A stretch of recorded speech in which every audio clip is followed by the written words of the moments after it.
It's called 13 Reasons Why. It's a Netflix original, so again, there's not a huge amount of backstory that we can sort of locate about. Well, it's based on a book. Creation. Based on a book. If you've got the bingo card, this is the first show we've talked about in a long time to be exec produced by Selena Gomez. So if you've got that, tick it off as well. I would imagine that's an obscure I don't know when it's going to come up again, so please tick it off now. Yeah. It follows teenager Clay Jensen, who is the kind of, the living lead, in his quest to uncover the story behind... Well, it's true. Uncover the story behind his classmate and crush, Hannah, and her decision to end her life. Basically, she's playing the bullied, picked upon, ridiculed teenage girl, new into school and unfortunately a little bit promiscuous in her early encounters. Well, was she though, Gary? Well, was she good point. Was she or wasn't she? But that is the basis of the first episode, really, that she didn't. I suppose that's right. Yes, the episode does start basically. Well, you set it up. Well, you don't really know. There's lots of things that bring into question. Basically, this has two of Luke's big bugbears. Not only does it have a voiceover track from Hannah, the 13 reasons, the 13 behind it, is that she has given out to various people in the school these old school cassettes. Now it's set now, and the cassettes are sort of like a flashback. That wound me up a bit, I have to say. The fact that it was on tape. The cassettes wound you up, did they, Luke? Yeah. Oh yeah, that wasn't even deliberate, but hilarious nonetheless. On these tapes is her kind of recounting what led up to her decision to commit suicide.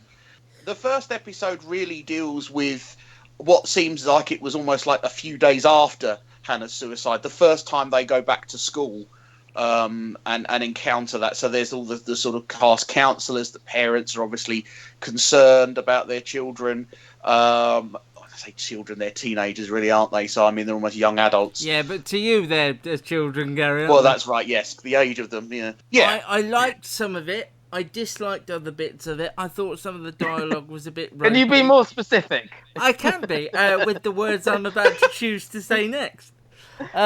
I thought the dialogue was a bit ropey in places. I'm not sure I believed the majority of it.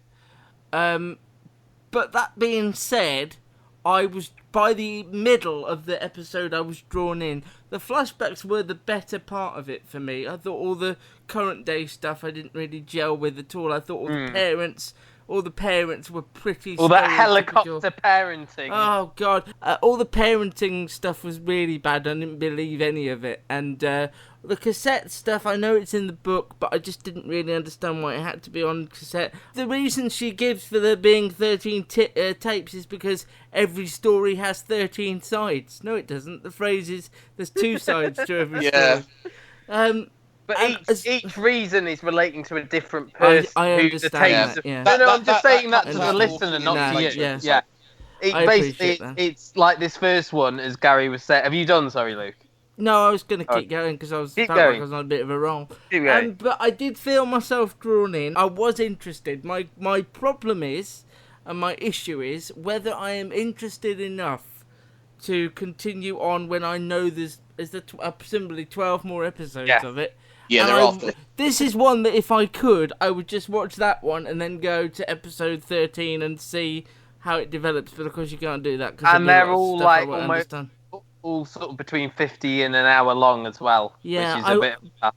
But I liked the lead, except I thought she was a bit of bit of an arse on the tape. I didn't really believe. I liked her. I didn't like him, and I didn't. No. I would agree with that. Yeah, my main issue, as you said, I mean, I agree with most of what you said, Luke, is that the present day stuff I don't think is as engaging is because you're following Clay, and I think Dylan Minnette is the actor's name.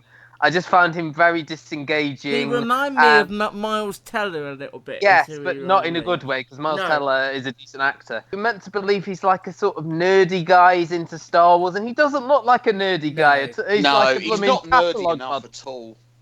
Like a fashion model, isn't he? He's just I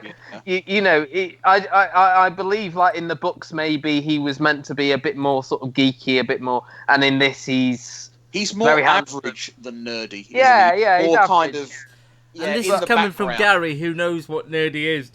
That's right. And But I did like Catherine Langford as Hannah Baker. I thought she was the best thing about it. But I always find when they write these teenage characters, they almost write them too self-aware and self-confident. And Yeah, I just think, I went to school in America and I didn't meet anybody like that, No. you know. I've got the I don't think this is for me vibe from it. And I do like some teen stuff. I'm still with Clique. I think that's still good. Yeah. But this was just far too moody for me, far too angsty. A lot of what you've said I agree with. That, you know, I don't like the lead actor. But the good thing is that the other actors that they bring in, the sort of I obviously wasn't aware it was a book, but as you go along, you get introduced to people, and their characters are a lot more interesting and a lot more well-rounded than him, and he does become kind of like this person that things happened around rather than to. He kind of feels like he didn't really know her, even though he worked with her and considered her a friend. You get the impression that they didn't spend an awful lot of time together at school, and he's really learning about her friendship groups and her enemies at school by just kind of being there. I feel like for the majority of this, it was almost like something you'd show in schools too. There is a little bit of a feel of that, yeah. Because there was even that awkward scene which I loved, where they introduced to teenagers of the modern day what a tape is. So yeah. There's a scene where he gets in the car and he says, "Can I play you a tape?" And he's like, "Oh, you're still on the old media then." And he puts in the tape and they listen to that god awful Joy Division track again.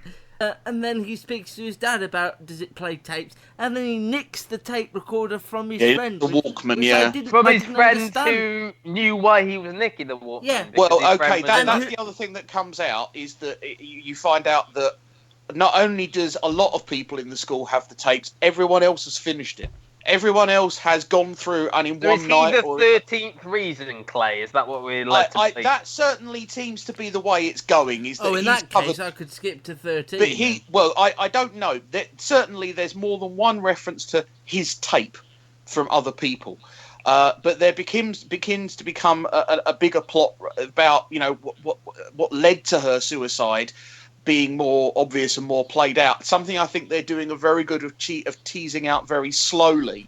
Next time I might find myself at a loose end, I might do 2 episodes, which to me can I put a wager on that than... you'll never watch past the 3 episodes you've seen? I'll put a wager on that now. Did you watch any more of Riverdale, Gary? Yeah, that took a week's break, so I'm up to date on that. What about Designated Survivor?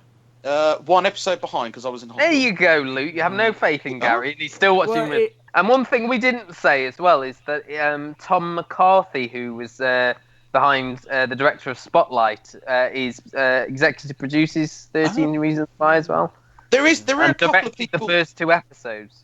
There are a couple of people that you might recognise. So there's the woman out of Grey's Anatomy, Private Practice, Kate Walsh. I think I'm all right. I think. You know, well, I think. I think you'd miss out. But I mean, when I get to the end, I'll let you know. Yes, do. But I think we have done teen shows better, covering the same subjects. My Mad Fat Diary. I was thinking My Mad Fat Diary. Yeah. And the people in that are far more genuine and real than the characters here.